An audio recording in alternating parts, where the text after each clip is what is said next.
Hello everyone. Alright. It's been a while again. I'm gonna be watching Warlords Battlecry. Battlecry 3 review. Losing it. So just three gentlemen. Instead of being one of them. Oh my god, what is this? But yeah, alright, so it's been fucking wild, man. It's been crazy. So I started playing Cyberpunk again. Then I made 5 mods for it. And it's been crazy managing them. So that's why it's been like 9 days. Holy crap. But yeah, and YouTube wasn't allowing me to download, so I'm going to just watch it on YouTube like everyone else. And let's go in the count of 3, 2.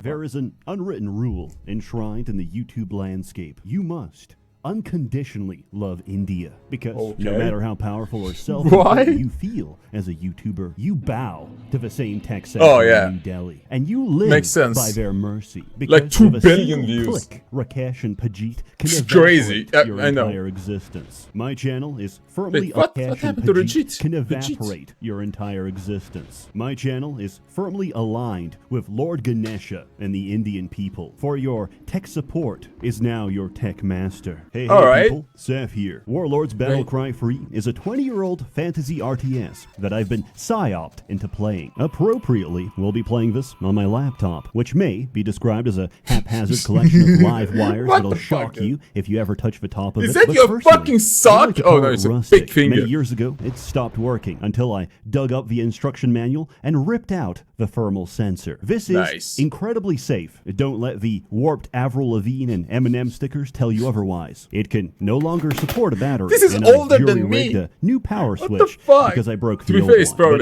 hey, it's got excellent airflow, and the exposed left speaker is a fun and entertaining fidget toy for all to enjoy. Just as long as you don't move it, touch it, and whatever you do, don't put it on your lap, because that's how you get burns. It's a piece of shit that's served. Okay, that's fucking awesome. It probably plays Doom, so who gives a fuck? Me well. You know what else has served me well? My sponsor, who keeps rewriting all of my lines. Hey gang, tell me something. Do you like being spied on? Being watched? Having every single move you make cataloged and sold off to the highest bidder? Sounds familiar. It should, because if you're located in a land of the free, home of the prophets, that's right, the US of A, that's exactly what the fuck is up with Seth? He's just... Okay, he's just being said. ISP is doing right now is true. Your star-spangled corporate overlords are actually allowed to store logs of every website you visit, and it is their legal right to sell your data to anyone. That's why I use ExpressVPN. ExpressVPN reroutes your internet connection through their secure encrypted servers, so your internet provider, Uncle Sam, or your own local elected officials can't see or log what you do online. Now, I know what you're thinking. No, not that. A new problem. What's see or log what you do online. Now, I know what you're thinking. No, not that. What? A new problem. What's stuff?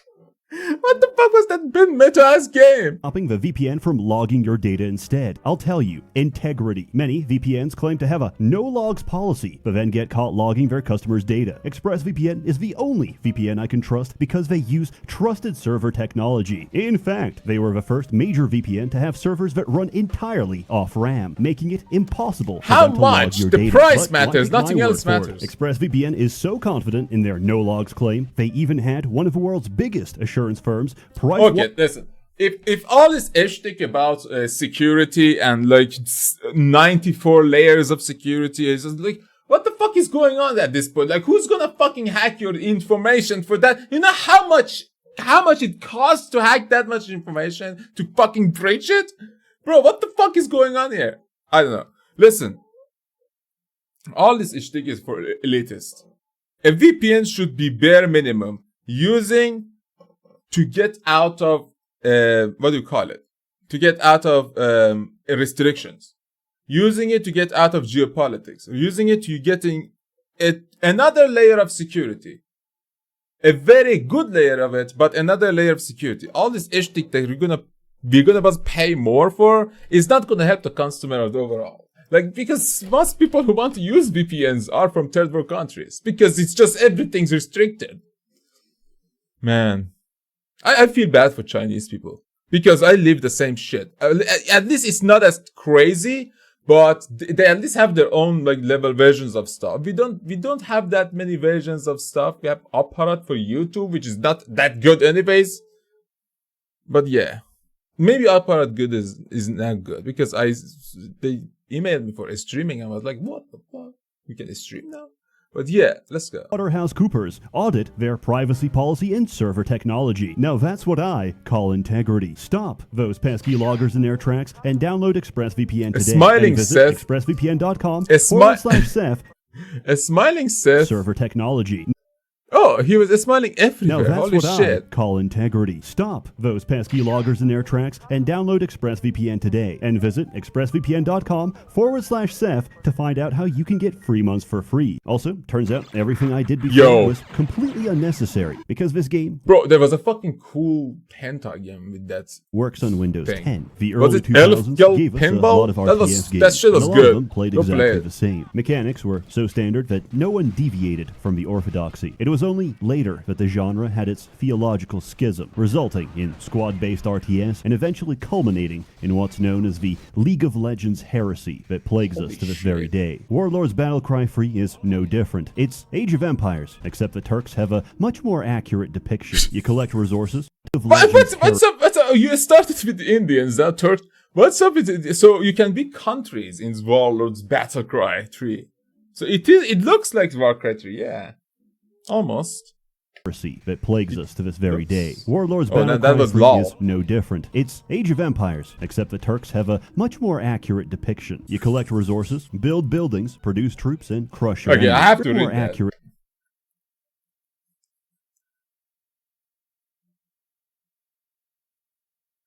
What the fuck?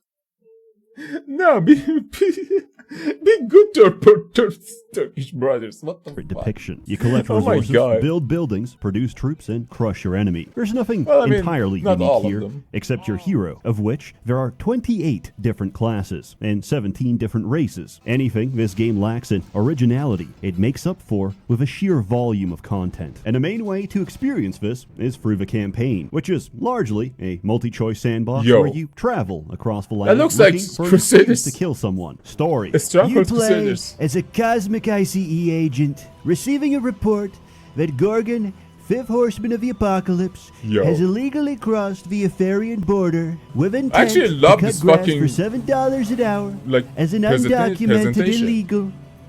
We can't let this go on, so we ask the Dark Dwarves, that's not racist, they're dwarves of color, to cast Earthquake on his illegal encampment and seal him inside for all eternity. Would be in jail There's in no absolutely seconds. no consequence to ignoring the story, and even if you finish it, you get a pop-up saying, Gorgon has been sealed, now go explore. There's no conclusion, no final battle, and you don't even get to see him. This is the literary equivalent of a toddler starting a sentence, forgetting where he was, and going to sleep. And just as well, because story is not the focus. By far, the best part of this game is the community, which is extremely passionate, to say the least. You'll have people in comments saying things like, Death Knight is the best, and immediately someone will come out of a woodwork, proclaim that their fake assassin is going to one-tap them, and question the fidelity of their parents' marriage. Which brings us to the focus of my hyperfixation, finding, objectively, the best build in a game that's popular with a 10 or so Polish men I'm gonna get fake assassin. In the process, I'll talk about each race. What do you say, Gav? The Selentine Empire is a race that answers the question of what do we have with whatever you want. Because apparently, the only barrier between recruiting demons and vampires to join your ranks is socioeconomic. They can pay for random mercenaries that give a taste of every race. Their tech tree is sensible, and they have... What is socioeconomics? Is it economy of society or something? Like social that doesn't make any sense though. Access to spell research, which, if you stall the mission, unlocks like how economy every spell is in the society? Alchemist specializes in alchemy, which is the original reason I got into this game, because the very first spell you get, cast at a high enough level, creates max level items out of thin air. This includes set items that are unique to the campaign. I got into this game because the very first spell you get, cast at a high enough level, creates creates max level items out of thin air. This includes set items that are unique so you to just the campaign. conjure This shit. leads to a situation where you spawn in, drink your mana pots, print everything you want, and resign the mission. Everything in your hero's backpack is saved, which can be sold in the market for infinite money to spend on infinite supplies and reinforcements. And then we go from ridiculous to game-breaking by casting Spellforge, which doubles the effect of all your items. I love that he just breaks the game the moment he starts playing it. I mean, not the moment. He probably puts like 1 year on it.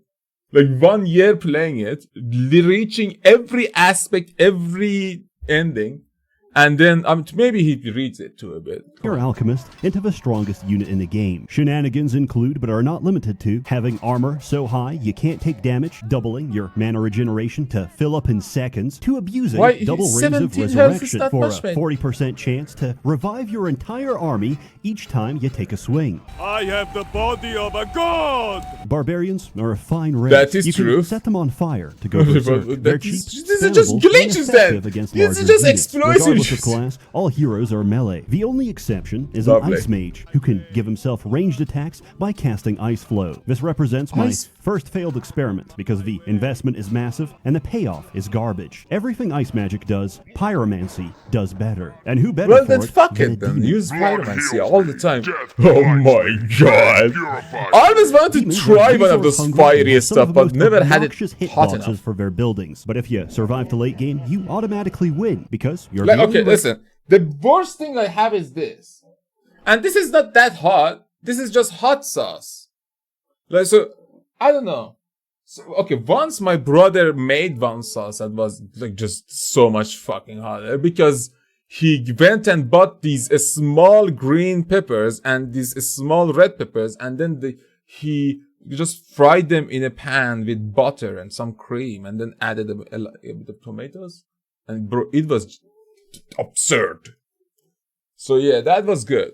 Other than that, I never had anything that is hotter than maybe this. Maybe if I get one of those, like, I don't know, death plants or something. I mean, America, they call them some ridiculous shit. Like, I don't know, heart attack sandwich. These are the names I heard. I've never been to that. But again, it's like, it's a lot. It's probably in Vegas too. Maybe I can get some of those hot noodles. I've seen them. I've seen them in the streets. That doesn't pay for troops. More importantly, demon heroes snack on souls, which are formed by enemies after being killed by a succubus. This is the quickest way to get mana, and with the right items, I can summon my own army of them and use them as a self-sustaining mana battery. Combine that with where the fuck is the succubus? Being killed by a succubus. This is the These are not the succubuses, man. These are dude bickies. Quickest way to get mana, and with the right items, I can summon my own army of them. It's not even a dude bix. It's the handsome dude. That's my problem with. Okay, no, I'm not gonna even get into that because it's controversial. And use them as a self-sustaining mana battery. Combine that with pyromancy, and every free souls you chow down is another Armageddon inside your enemy's base. It's my sincere opinion that the funnest build in this game is a necromancer. But since we already get necromancer as an undead racial, we play a sage for reason necromancer. But since we already get okay, necromancy, memories, vampirism. Necromancy is an undead racial. We play a sage for reasons that I shall explain. From dust we come, to dust we go. Undead are one of the most unique races in this game because they don't make their own troops. Instead, you have skeletons, which can be morphed at any time into a higher tier unit along different upgrade paths. One of these is the Wraith, which may be the earliest example, one of which can be morphed at any time into a higher tier unit along different upgrade paths. One of these is the Wraith, which may that was be reversed. The earliest example of ASMR. Wraiths are the only unit in the game that directly steal XP from units they kill, which includes heroes and even your own troops. So we What the fuck? Wait, is that passive? Because that's I never heard of that gimmick in a game. That it's not even a gimmick, that's like technique. Maybe in generals. No, that is still money. That's crazy. summon skeletons, which with a memory skill spawn with extra XP, sacrifice them to our Wraith, and grind it to level 20. 2 max level Wraiths are usually enough to solo the entire campaign. But why stop there? Using divination magic, we can cast Mind Leech, which gives affected melee troops the exact same ability as the Wraith. Zombies have access to Feast of... Then what's the point of doing anything if you... What the fuck? That's actually awesome. I love that some games do that. Even if it makes you go like a script through content and make the game feel like an exploit. I love finding and using games that give you like absurdly overpowered stuff. Because it happens to some of the best games ever and it's good. Sometimes when you find something and it's just so fucking good. Like, the fucking, what do you call it? The Lathender's Maze of Lathander. I forgot the Morning Star. What was his name? In the mountains. But yeah, oh my god, I should. There are so many crazy stuff. Or when you like get a very crazy, overpowered SS tier character in a gacha game and you don't know about its tier and you just start blowing shit up after fucking with some 4-star characters. And listen, I'm playing Wuthering Waves and after having I was saving for the Phoenix. Jesus. Like these Kuri's cooking. Kuri's fucking cooking. I've been playing so much that I'm just overly excited to like play literally 3 games right now. But yeah. Let's continue. Gorak, an ability that converts dead bodies into resources. As wiki users pointed out, unit abilities scale with level. So we summon a horde of skeletons, mind leech our zombie, and grind him to level 20. If we summon thralls from a cage, delete them with Ctrl D and feast their bodies, he prints out more resources than we originally put in. By having an infinite money printer and infinite power scaling, we're no longer playing the same game. Victory is no longer the objective, but rather a natural consequence of leaving my max level Doom Knight unattended. Holy Fae are whimsical creatures.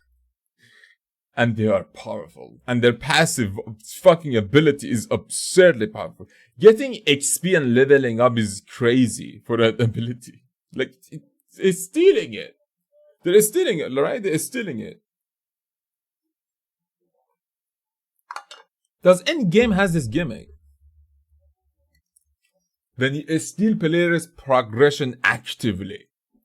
Like, you actively getting it from player, but you're doing it passively. You're not doing it. That's crazy. The forest, and a growing problem because of their built-in victory timer. That's because lore is the most busted research in the game. They're also a cognito hazard. What the fuck is lore?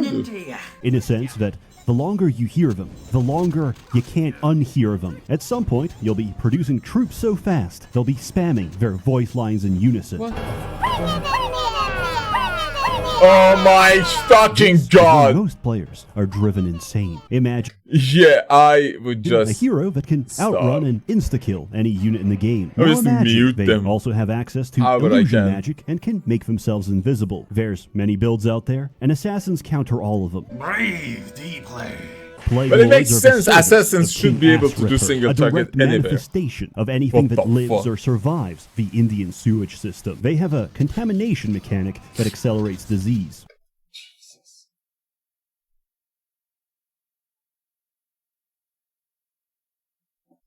Like my mind just went to the tunnels for a second and I thank God it came out. Unfortunately, the condition is only useful for punishing retreats and doesn't really help you during a fight. That doesn't mean you can't make them work. A ranger can stack points into taming, which adds XP to every unit considered a monster. For Plague Lords, this definition applies to almost everything, which is never relevant because you'll win the game by spamming slimes. After each mission, Hey. I just love it. It's like the face system was crazy. Yeah, the sound, yeah, you can mod probably that out and fucking mute this bitches. But I don't know.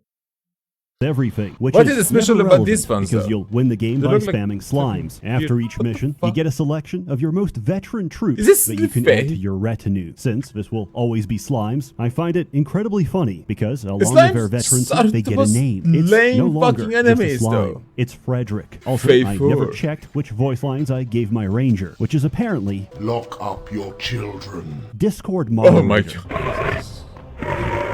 Viscerath, That was probably why they with dinosaurs. These are the old depictions before people realized that God just What the fuck did the roosters made oversized chickens. That's a actually defiler awesome. Can poison everyone and then seen cast rot for it to take maximum effect. This translates to an instantaneous loss of 90% of the enemy's HP and a guaranteed win for every fight, unless they're fighting orcs who are completely immune. Louder! Orcs Jesus. are a melee race possessing the goofiest siege weapon in the game, the gob shooter. The gob shooter shoots goblins, which often die from the impact, but occasionally survive as intact goblins. They're not even remotely viable unless you play a merchant. Merchants do absolutely nothing except sit at the back of a base and hope they don't get murdered. The trade-off is that the merchant skill and charisma reduce the cost of everything. You can play almost any race of merchant. I just have so many spellcasters to cover that I needed a place to put this. I love the smell of entrails in the morning. I'm sorry. What? Cover, but I needed a place to put this. I love the smell of entrails in the morning. Dwarves are the ideal race for turtling. Their engineers count as 2 workers each time they occupy a mine, and they have a rush mechanic that revolves around excess drinking. Do you like gambling? Do you like griefing yourself? Because playing a shaman is the ultimate gamble I play gacha experience. games. Remember, 99% quit before they win big. And the higher all gacha games are gambling. Listen, that's the whole point. Remember, 99% quit before and non-gacha games are big. gambling And the higher sometimes. your skill in chaos magic, the higher the roll in both directions. So you either double your stats or reduce your army's HP to 1 and rage quit the game. There is no in between. Either I win or I kill myself. However, you can't go lower than 1, so if you morph the speed of dwarf berserkers or siege equipment, you have nothing to lose and everything to gain. The most important feature of playing dwarves is that they have the best towers in the game and benefit twice as much from garrison troops. And now, thanks to the power of RNG, they've become automatic machine guns. That's actually fucking interesting. I might play dwarves. This reminds me of Empire Earth 1. You know the towers you made and you could slowly upgrade them? This is actually fucking absurd. Okay, I'm gonna play Warlords of Battlecry 3. Because it looks like Empire Earth 1, but it is very diverse in races. I mean, to be fair, that game came way before. Like, it's old. And this is probably old too, but again, it's not old. That cut down entire armies. It's not the quickest strategy, but it's the only one that turns that this game was into technology, a like burn the forest. Oh yeah, that game was like technology progression, like from a Stone Age to like just a future tech. This game is like probably around the same age, but more diverse in races and classes. Strip the land. I think so. Alternatively, Based on- you do pretty much the same Oh with my Dark god, Dwarves. this is so They're cool. more focused in their counterparts Why and is it replace their armies Russian with golems. prison? Because What their the basic build fuck? can instantly repair for free, your towers be are fair, practically invincible. And in the event they do In the actually go future, down, maybe you they do occupy this. them with Like, based suicide on the bombers shit that they're kill doing in whoever's every movie responsible. right a rune now. master lets you I know, build Black quicker Ninja, and Black- absolutely nothing else. Rune magic whatever. might actually be Black- worse than ice. Nobody everywhere. expects the Aetherian Like- Inquisition. Knights are a It cavalry-centric makes sense. Okay, it makes sense in some sense. It makes sense, for example, in Expanse, it makes sense. After a while, I think if you've seen, there is a show called For All Mankind. I think it's about another alternative Americas, like alternative human history, basically, not Americas. Just something that happened in the Americas and Russia and stuff like that. But one thing's really good about it. I think the future of that world is slightly brighter for diversity all over. If you watch it, because it's kind of the space race kind of helps with women's right, then helps with gays' right, then helps with it actually helps with race way before it, and it goes It's actually a very good one. But I say watch it with a grain of salt. If you're too right winged or too left winged, you can fall from both sides. I'm sorry. But if you're good, natural, you're in between, watch. It's a good show, but it shows another alternative to this alternative reality at some point because we reach our current year.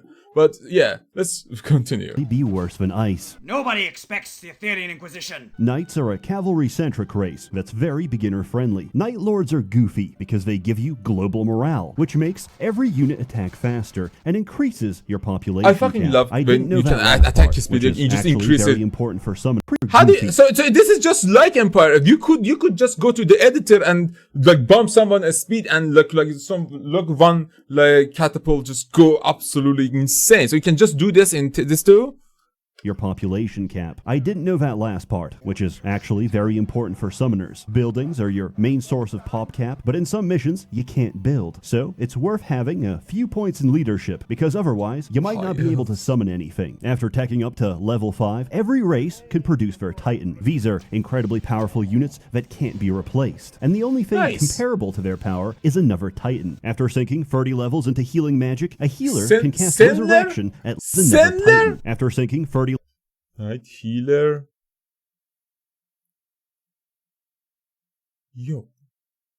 levels into healing magic, a healer That's can cast but I don't know Resurrection what the at fuck level any of 3. these Normally, mean. this revives your dead units. At level 3, this revives everything, including the enemy and their Titan, under your direct control. That's really good. Wait, what? Resurrection at level 3. Normally, this revives your dead units. At level 3, this revives everything, including the enemy and their Titan, under your direct control.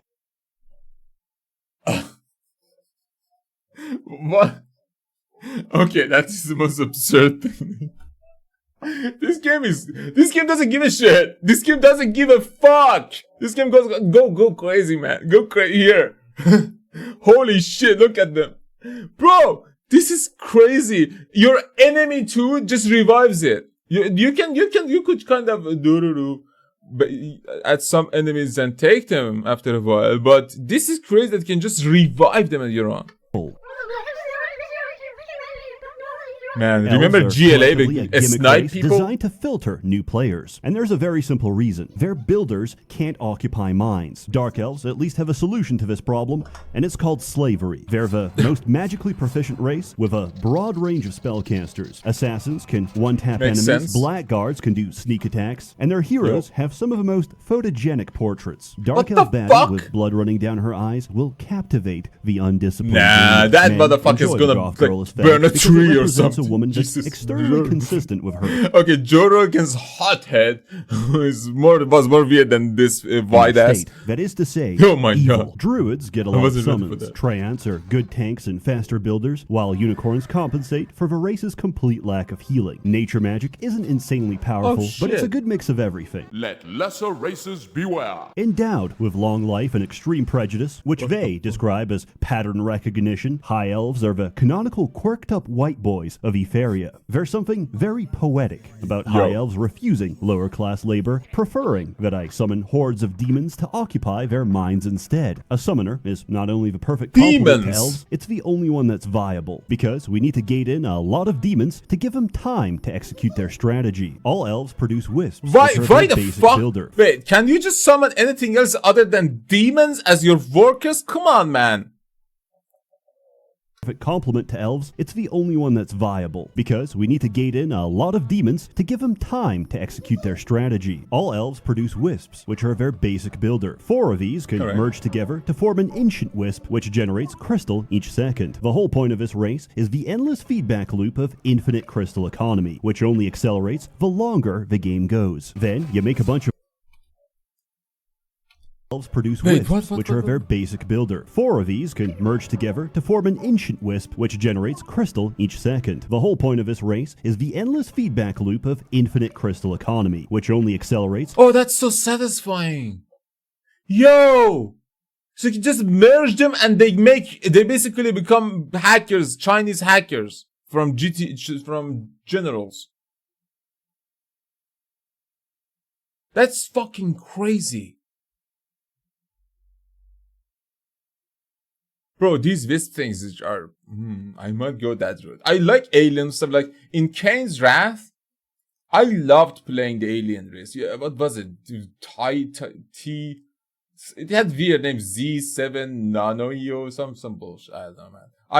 I remember I would try to get Black Hand as my enemy because I just loved the way those looked and could just blow the shit up. They just were all fire, so everything would blow up. But yeah, I love this. I love playing weird shit. The longer the game goes, like the three people in Astralis, what the fuck? Everything, because a fully upgraded high elf army has almost no answer to it. I've been a bad girl. Wood elves are practically the same race, but worse. They have the same problems, but bulkier buildings. Their only saving grace is the Dryad, which is the source of all the horny quotes in the game. Oh, yes. The fuck is going on here? Again. But what if I told you, after theory crafting all of these numerous, diverse, and interesting builds, I've been bell curved, because the lowest IQ knuckle dragger will reach the same conclusion as the upper percentile. Just play a warrior. Everything a mage can do, a warrior human fighter does better. It's in the name of the title. It's called Warlords Battlecry Free, not neurodivergent caster. Reroll a warrior. That's just fucked up. To get good. Who cares about your exploits? When you start as a paladin, warrior will just click a corner of the map and solo the entire mission. His only weakness is running out of health potions, which is why you play a Minotaur. Minotaurs have some of the fewest but most upgradable units in the game. But most importantly,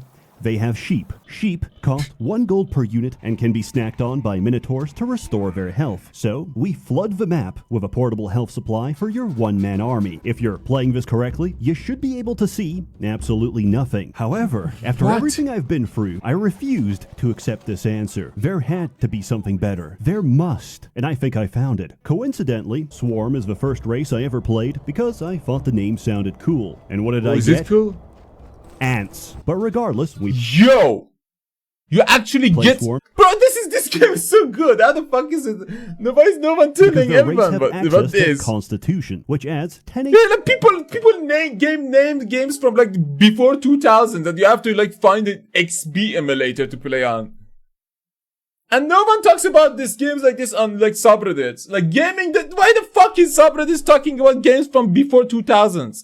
HP per level, class doesn't matter. Just any caster that has access to arcane game is so magic. Good. And now we create the most hyper-specific build possible. 10 points in arcane and dump the rest into constitution. Absolutely. You need exactly 31 points of intelligence, which gives you 113 mana. The rest goes to dexterity, because we are pathetically weak and need to outrun the enemy. We require the following items. 2 Fey Harps, a Wizardly weak, and need to outrun the enemy. We require...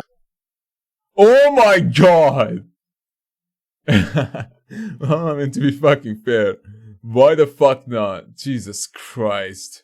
To be fair, those are police. Oh, never mind. Fucking hell. What a waste. The following items. Is that Veed? If that's Veed, a wizard's banner, a staff of the master, a robe of the archmage, maybe, hopefully they use it. Importantly, a paladin's helm. First, Jesus we cast Christ. Mana Flow, which stacks with the 2 harps to give us 45% reduced spell cost. Then you cast Empower, which increases spell strength by 50%, and Command, which stacks with a wizard's banner to increase our area of effect. Destruction is the last spell of the arcane spellbook that deals the spellcaster's current HP -1 to everything on screen, including the caster.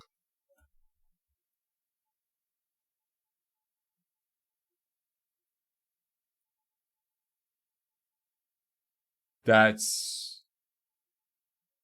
is crazy.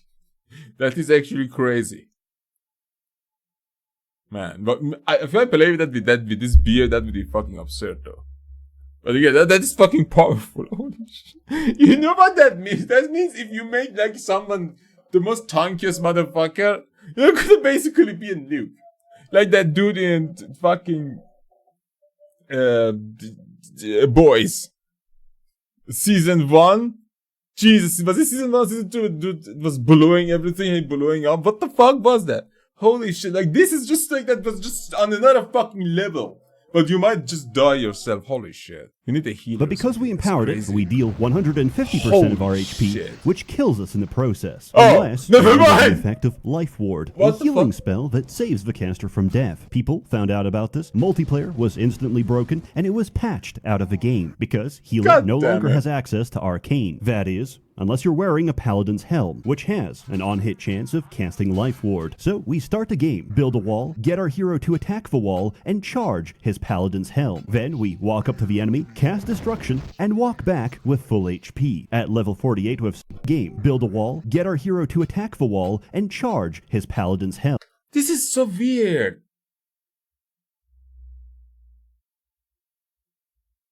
So there's just okay. There is a basic level of entry that I don't understand. So there is skills for each of these characters and units, or just the only or a hero.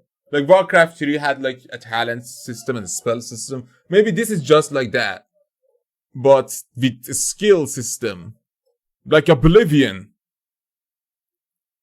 When you jump and you get better at jumping, you get at stealth and shit. Is it what the huh? So why would you when you beat it, you get the hell? Then start the game, build a wall, get our hero to attack the wall, and charge his Paladin's Helm. Then we walk up to the enemy. Paladin's Helm is the item he has, and what is doing is attacking to. Because maybe the Paladin's Helm gets the fucking what do you call it, effect chance by attacking, so it makes sense. And walk back with full HP. At level 48 with 610 HP, which has an on-hit chance of casting Life Ward. So we start the game, build a wall, get our hero to attack the wall, and charge his Paladin's Helm. Then we walk up to the enemy, cast Destruction, and walk back with full HP. At level 48 with 610 HP, you can one-shot the strongest Titan in the game. But at 48 with 610 HP, oh my god, so the HB is like not that crazy. Like the enemies don't have that much HP. I thought it was like in the tens of thousands, like a million. But no, it's like one-shot the strongest Titan in the game. But is it worth it? No, I did all this so I can cast one spell, one time, and then have to wait like 10 minutes before I can do it again. I've rationalized myself into a corner, and I'm back to the middle of a bell curve. What have we learned today? Overthinking a 2004 RTS is the peak of being a midwit. Oh, this is from Increases your risk of 2004? writing video essays, and accelerates your Alzheimer's Oh, by that's expanding even more the Swiss cheese impressive. in your brain. In high school, we used to choke each other out during art class to get high. This went on for a while, until the teacher caught us. I guess what I'm trying to say with this is, Warlords Battlecry Free is great, mindless fun. And I say this objectively, because I have no prior nostalgia. There's clearly a lot of love and passion put into the making of this game. There's little details because you that can still just surprise become me, weird like shit. how you can load The cow. fucking crystal people.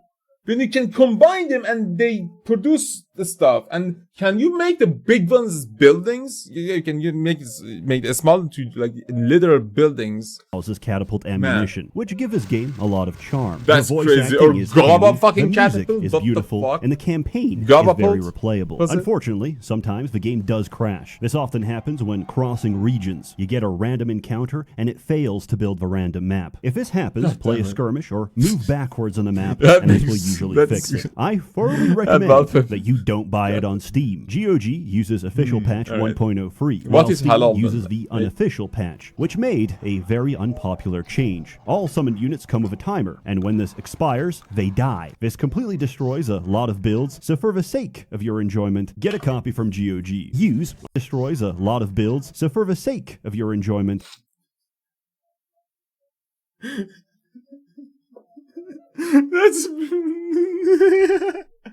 get a copy from GOG. Use offer code ChastityCage for 45% off. There should be a sale. And if there isn't, €5. I'll personally send That's you a quite free a lot. download link. Your graphics card may run a little hotter than usual, but I assure you, my Ethereum miner will take no more than 10%. As Get the always, fuck out of it. What are you even a little hotter mining? than Let's see. usual, but I assure you, my Ethereum I made a lot of bash files for people with these.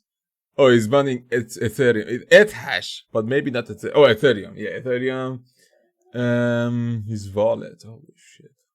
LOL miner worker. Oh, it's probably, this is not even a real one. How many hashes does it get?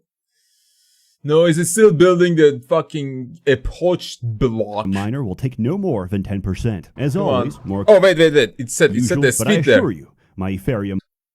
The speed took. Oh, it actually made it. Where is the speed? Press S. Press S. What the fuck is mine? What my miner is this? Miner will take no more than 10%. As always, more content to come, so stay tuned. A warm thanks to the many members of a Merchants Guild generously funding and bankrolling these videos. You're all truly wonderful. Have a good one. Chin, Tendolkar, to Virat Kohli. Tendolkar, to Virat Kohli. No! What? Oh, it ended. Oh, I love that YouTube just wants to waste your bandwidth for a million times. Give me a second. Alright. Oh my god, dude. I need that game. It's like $5 and it's €5. Maybe it's probably is. Maybe I can get it another way. Not piracy.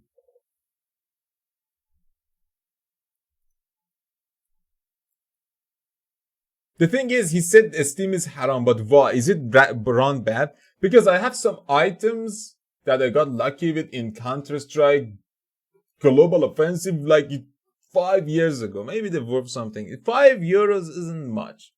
The $5 is probably lower in my region. At least the region I use, which is Turkey. Let's see. But yeah, thanks for watching. If you enjoyed, please leave a like and subscribe. I love RTS games. Like, I literally miss Empire Earth, Generals. The thing, I couldn't really get into a StarCraft 2. It was too futuristic. Like Kane's Wrath, but at least had that like rough Raffian. StarCraft 2 had that like Mass Effect feel to it that I couldn't really find. Maybe I should play StarCraft 1 first. Because I couldn't really understand majority of the characters in StarCraft 2. Though I finished it, but I don't like the skirmish in that. I love the skirmish in 0 Hour. Oh, that is skirmish. I love the skirmish in Kane's Wrath. Bro, I love CNC Renegade. I fucking love a FPS CNC again. Why can't we get these games? Like, why the fuck did they destroy the fucking Crownless from CV1? Why did they destroy that in Wuthering Waves? Bro, everything's coming back to me about everything I played this week. And it's just crazy. Like, what the fuck is going on? But yeah. Why they removed the Tav and Dirge's voices from cutscenes and some moments in Baldur's Gate 3? They were there in early access. They were there after the release. They just removed them. They made Dirge and like Tav to a complete mime. They talked before. Now they're just like meme face and like I don't know. Sometimes developers shouldn't listen to every feedback. Maybe they should go like, that doesn't make fucking sense. Why do we remove all the work we put into something that isn't a problem for anyone else? But yeah, people probably minority of people gave feedback about that and. Or maybe they just couldn't do it. Maybe they just didn't want to do it. Who cares? It's a very fucking amazing game. Now, I would play Baldur's Gate for years to come. Especially, like, in September, they're gonna, give us the, like, official mod kit. And that's gonna just change everything. Because I made 2 mods for Baldur's Gate, but, bro, it's fucking hard. The folder structure is just all over the world. My local files keeps getting changed to another person's ID. I don't know. But yeah. Why am I still talking? See you all later, everyone. Have a nice one.